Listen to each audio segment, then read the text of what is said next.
Good to see everyone here today. Just to note that Larry Hicks is still having trouble with a cast on his foot and was wanting to be here, but it was best if he didn't make the trip. So he will be absent from the meeting this evening. So just if you wouldn't mind to check your cell phones before we get started, just in case you may still have those turned on. All right, let's go ahead and get started. This is a June 23rd, 2026 Hardin County Fiscal Court regular voting meeting. And let's begin and call this meeting to order. A roll call, please. Squire Fred Clem Jr. Here. Squire Larry Hicks. Squire Kenny Muse. Here. Squire Aaron Pennington. Here. Squire Kenny Saltzman. Here. Squire E.G. Thompson. Here. Squire Patsy Whitehead. Here. Squire Chris Yates. Here. Judge Executive Keith Tall. Here. Next, we'll have our invocation, Magistrate Yates, and Pledge of Allegiance, led by Magistrate Clem. Pray with me. Heavenly Father, we come before you today grateful for the opportunity to serve the people of this county. We ask for your wisdom as we consider the matters before us and make decisions that affect our communities, families, businesses, and future generations. Guide our thoughts, our discussions, and our actions. Help us to listen with respect, speak with honesty, and lead with integrity. May we never lose sight of our duty to serve others with humility and compassion. As we conduct the business of this court, help us seek unity where possible, understanding where we differ, and solutions to strengthen our county. We ask for your guidance and blessings upon this meeting and upon the people we are privileged to serve. Amen. Please join me in the pledge. I pledge allegiance to the flag of the United States of America and to the republic for which it stands, one nation under God, indivisible, with liberty and justice for all. Well, again, thanks everyone for joining today, and it's good to see all of you and those, of course, that are watching on TV. I will take a moment here, review what looks like a pretty short agenda today. We'll approve the last meeting minutes here in a moment, and then we have a couple of office reports.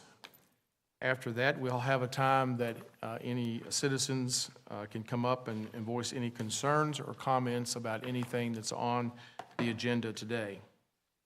And then we have several items in the consent agenda.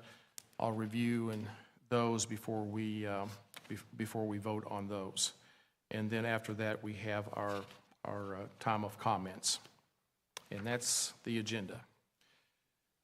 So, with that, we'll just move on and need a motion to approve the Hardin County Fiscal Court June 9th, 2026 minutes. So moved.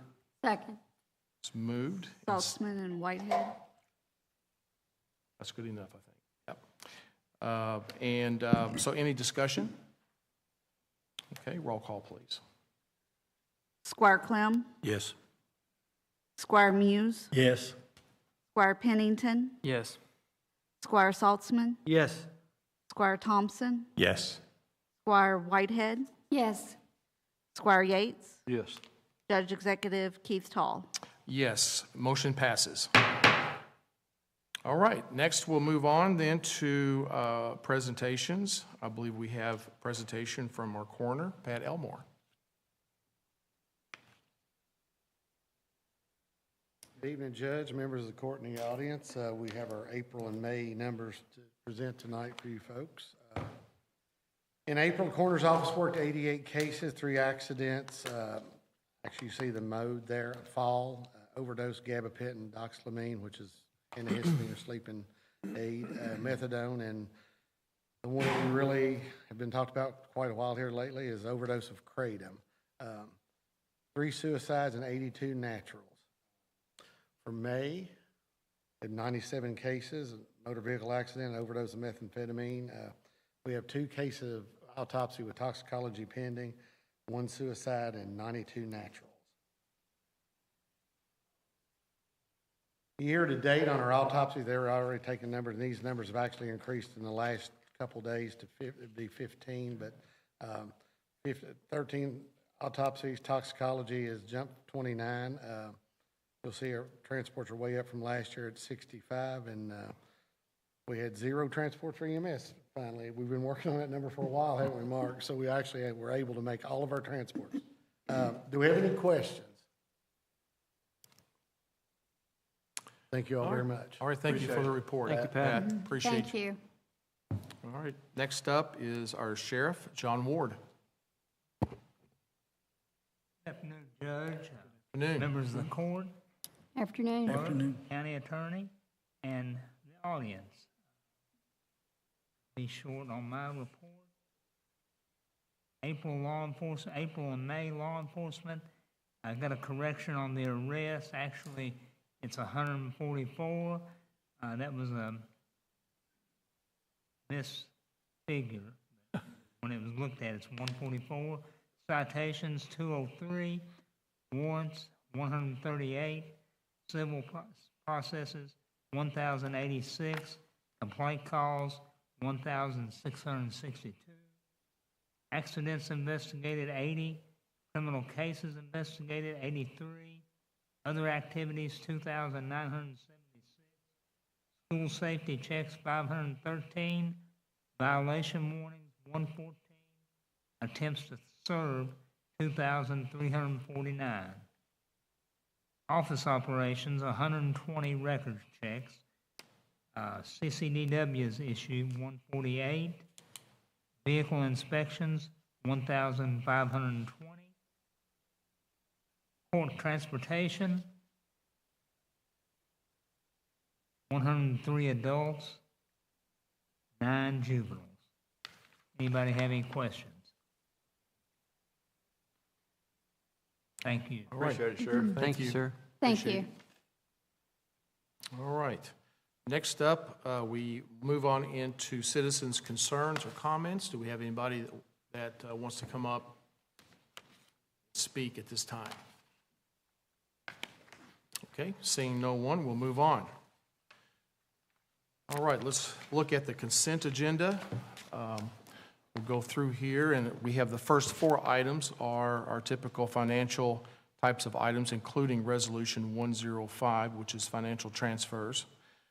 Next up is Resolution 106, and this is changes to the Personnel Policies and Procedures Handbook, primarily focused on some changes to our EMS holiday pay change.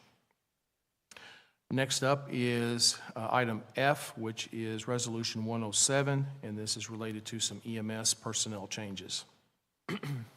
Item G, which is Resolution 108, this is related to Arctic Wolf Cybersecurity Managed Detection and Response.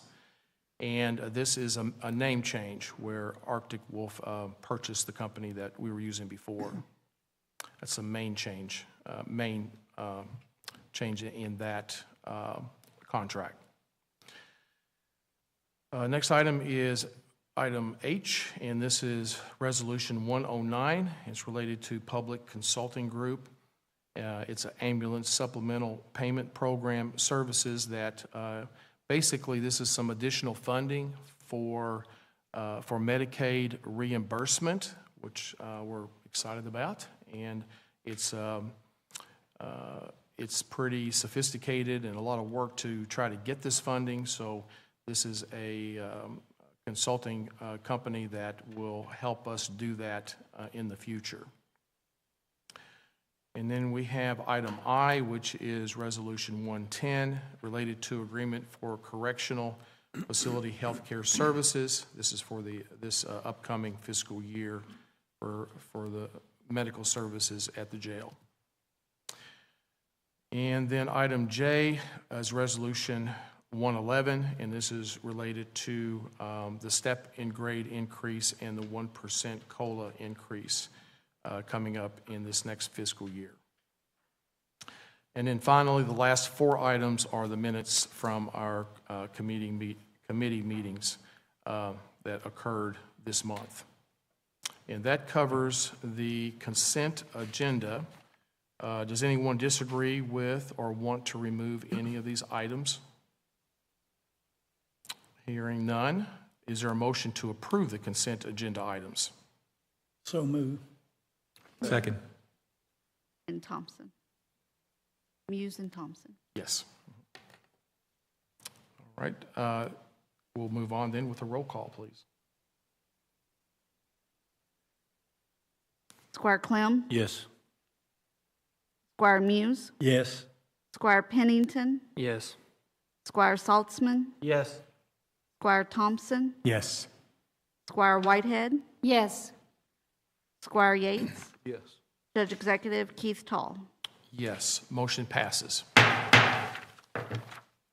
All right, we will wrap up then with some comments, and we'll start with our county attorney. Thank you, Judge. I want to provide just briefly some information about the announcement by Springhaven that our local domestic violence program, which serves 8 counties actually, including Hardin County, is going to close next Tuesday, June 30th. So I've got some notes here to make sure I get some good information out. So just by way of background, the state legislature funds shelter services in all the area development districts. So there's 15 programs, and that funding goes through the Cabinet for Health and Family Services. The Cabinet, by statute, can designate programs in each of the 15 ad districts. Springhaven's been that for, like I said, over 40 years. Springhaven is a nonprofit. It's governed by a local board of trustees, and it has a variety of funding sources, including Zero V. Zero V is their largest funding source. Springhaven has lost more than one funding source, but its largest was Zero V, that coalition. And so, to be clear, Springhaven is no longer the program that Zero V is going to fund for our region. So that's Breckenridge, Grayson, Hardin, LaRue, Marion, Meade, Nelson, and Washington counties. But the funding isn't going away. So the funding that the legislature gives Zero V still exists for services in these 8 counties. And I want to make sure everybody understands that. I don't want to speak for Zero V, but they're going to give out more information. There's a plan in place that will be executed July 1st. But I do think it's important that our community, particularly anyone who may be a victim or who's in an unsafe situation, that they understand that there are still these resources. It may be more cumbersome and more difficult to access those, but the victims will not see that. That just means we're going to work harder behind the scenes to make that happen. So the difficulty in getting these services to victims, that's not going to be borne by victims. And I think rightfully so. A lot of people in the community have been upset by this because it is, unfortunately, very vital to people. And you will hear stories of, how it stood in the gap and gave people protection and safety. It's very important. And unfortunately, there's a lot of people in that situation. I don't want anyone who might be listening to this to think there's no way out. There's no reason to reach out. They will still get an answer on the other end of the call.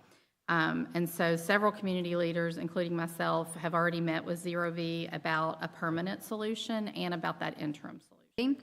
We'll meet Monday, July 20th at 3:30 across the hall. Thank you. All right, thank you. Magistrate Clem? Remind the community, the town hall meeting, town hall forum will be Tuesday, June the 30th here in this room at 5:30. And also our finance committee meeting will be July the 21st across the hall at 3:30. And I want to remind everyone, especially over the holiday, please don't drink and drive and don't text and drive. All right. Magistrate Pennington? Yeah, I'm going to utilize my time. I received an email from one of my constituents who asked me specifically to kind of ask some questions. And so some of them are kind of questions. I don't know if you want to answer them or not, but some of them are directed towards you, Judge. But it says, can I please get an explanation as to how we have the money to raise pay and COLA when time and time again Judge Tall defers citizens' concerns with the statement, we have no money in the budget. If the Hardin County government can find money for this, then why can we not find money for other services throughout Hardin County? Especially for those that are on the outskirts of the county. Raineyville and some other places were mentioned. Roads being a big ticket item, he said basically they pay taxes, but they experience little services for their money. Judge Tall has already indicated that we have lost a couple $100,000 due to the Blue Oval disaster. Who is being held accountable for this process of failure? I won't be able to be there due to previous commitment, but as my magistrate, will you please ask these questions? So I intended to do that, so if you want to answer them, if not, but these are some of the questions that he has. All right, thank you. All right, Magistrate Thompson, please. I have nothing today, thank you. Magistrate Muse. I have one item, the next Public Works Committee meetings, Wednesday, July the 8th at 3:30 across the hall. All right, thank you. Regarding the questions, during my time, I will be happy to look at those. Feel free to email those to me, and I'll get back with the constituent with some answers with that. Next fiscal court is Tuesday, July 14th at 3:30 p.m. And a reminder, again, as Magistrate Whitehead said, we have a holiday, Independence Day observance on July 3rd, so the offices will be closed on that day. All right, that's all I have. Is there a motion to adjourn? So moved. Okay, So moved. Saltzman? and second? Second. Second, Muse. All right. Any objections? Hearing none, meeting is adjourned.